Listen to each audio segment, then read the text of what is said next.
And I want to express the anguish and the horror. যুক্তরাষ্ট্রে অভিবাসন নীতিতে আরও কঠোর অবস্থানের ঘোষণা দিয়েছে মার্কিন প্রেসিডেন্ট ডোনাল্ড ট্রাম্প। তিনি জানিয়েছেন তৃতীয় বিশ্বের দেশ থেকে অভিবাসন স্থায়ীভাবে স্থগিত করার উদ্যোগ নেওয়া হবে। ওয়াশিংটনে গুলিতে এক ন্যাশনাল গার্ড সদস্য নিহত হওয়ার ঘটনার পর এই কঠোর অবস্থান নিলেন মার্কিন এই প্রেসিডেন্ট।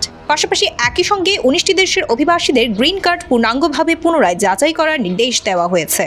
এই পদক্ষেপের পেছনে সাম্প্রতিক হামলাকে বড় জাতীয় নিরাপত্তা হুমকি হিসেবে দেখছেন ট্রাম্প প্রশাসন। হোয়াইট হাউসের কাছে ওয়াশিংটন ডিসির ফ্যারাগুড স্কোয়ারে বুধবার স্থানীয় সময় দুপুর 2:15টার দিকে 2 ন্যাশনাল গার্ড সদস্যকে খুব কাছ থেকে গুলি করা হয়।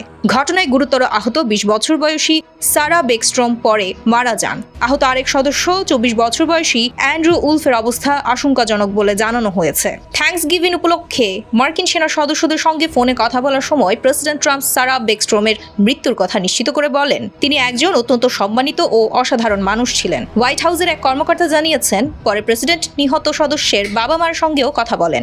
সারা বেকস্ট্রম 2023 সালের 26শে জুন ন্যাশনাল গার্ডে যোগ দেন এবং ওয়েস্ট ভার্জিনিয়া আর্মি ন্যাশনাল গার্ডের 863তম মিলিটারি পুলিশ কোম্পানিতে কর্মরত ছিলেন। West Virginia Republican senator Jim justice তার মৃত্যুতে গভীর শোক প্রকাশ করেছেন।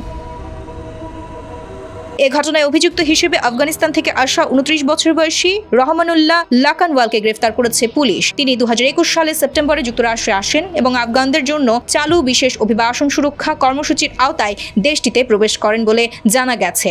ঘটনার সময় সন্দেহভাজন ব্যক্তি ন্যাশনাল গার্ডের 3 সদস্যদের দিকে এগিয়ে গিয়ে গুলি ছোড়েন। সংঘর্ষে তিনিও গুলিবিদ্ধ হন এবং বর্তমানে পুলিশ হেফাজতে চিকিৎসাধীন আছেন।